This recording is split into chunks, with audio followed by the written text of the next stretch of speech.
Climbing the national polls. Welcome back, everyone. I'm Scott Gross. The Arizona Wildcat men's basketball team entered Saturday night's home contest against Oregon on a 7-game win streak. The Wildcats have flourished under first-year head coach Tommy Lloyd and entered the showdown ranked number 3 in the country.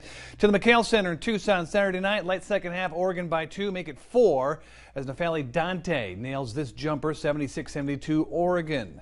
Arizona down 2 again late. Azuolas Tubelis on the lay-in to tie the game at 76. Moments later, tied at 76.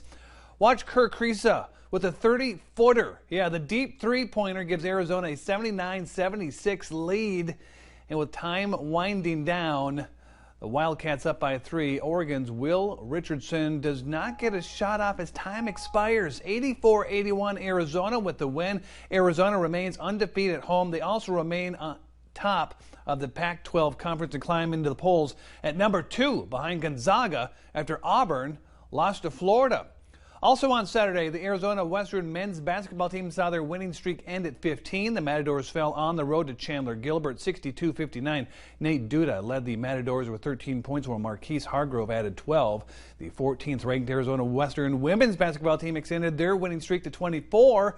The Lady Matadors cruised by the Coyotes 63-45. Christina Bryan and Misa Gilberto combined for 26 points. The 28-1 Lady Matadors finish off the regular season on Tuesday, hosting Central Arizona.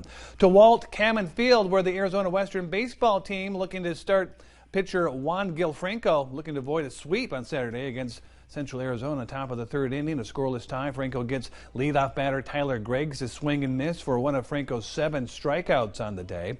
Next batter is Ryan Ball, and Ball unloads, his team leading the 5th home run of the year, giving Central Arizona a early 1-0 lead.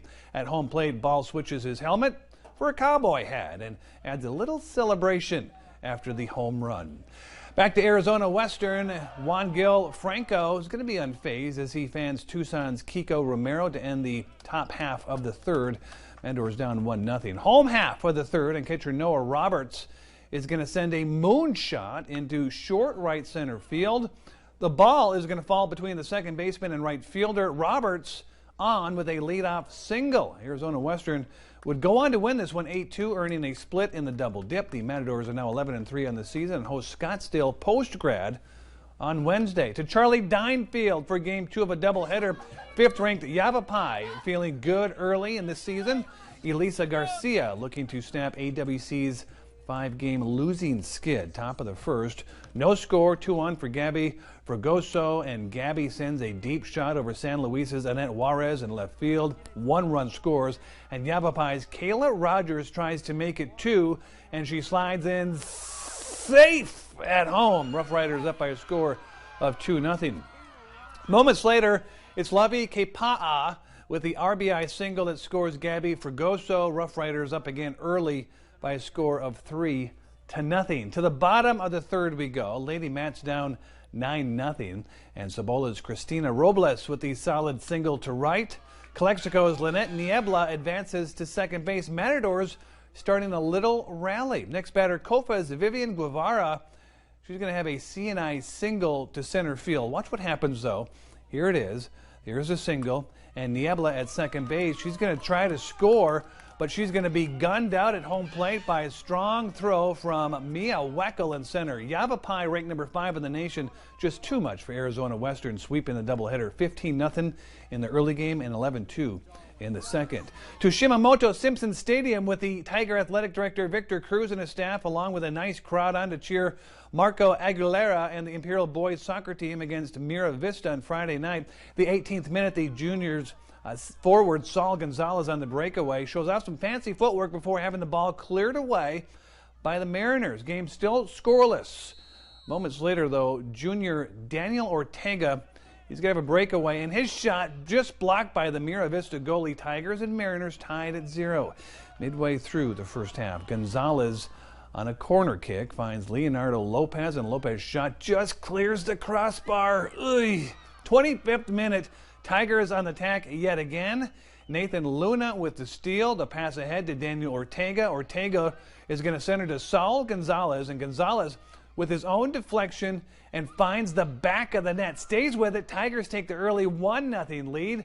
Final score 2-0 Imperial. Tigers next travel to top seed Calvin Christian in the CIF semifinals on Tuesday. To the Emma Lou Hansen Gym in Imperial, where the Pacific Ridge Firebird looked to knock off the Imperial Valley League champion Imperial Tigers. Early first quarter, Tigers up by 2. Georgia Gomez in the near corner slings to Zamara Cordona, who hits from the charity stripe. Tigers start the game on a 7-0 run. Pacific Ridge on the inbound. Freshman Melissa Oker hits the inside in the near wing to get the Firebird on the board. Tigers by 5 at this moment. A little bit later on, Cordona to Nayeli Cordona. The cross-court pass to senior Paulina Rangel in the near corner. Tigers back up by 7. Tigers on the prowl yet again. Paulina Rangel drives down the lane coming up here. She's going to finish with the right-handed bucket. Imperial rolling at home in the CIF Division II quarterfinal on Friday night. Imperial goes on to win next play on Tuesday. Make that Wednesday. Final score 44-29. Also on Friday, 10th-seeded Holtville girls basketball team came from behind to knock off second-seeded Otay Ranch 41-40. The win advances Holtville into the CIF Division II semifinals against the Imperial Tigers. The winner advances to the CIF championship game on Friday. They will meet on Wednesday, and that is all the time we have for sports.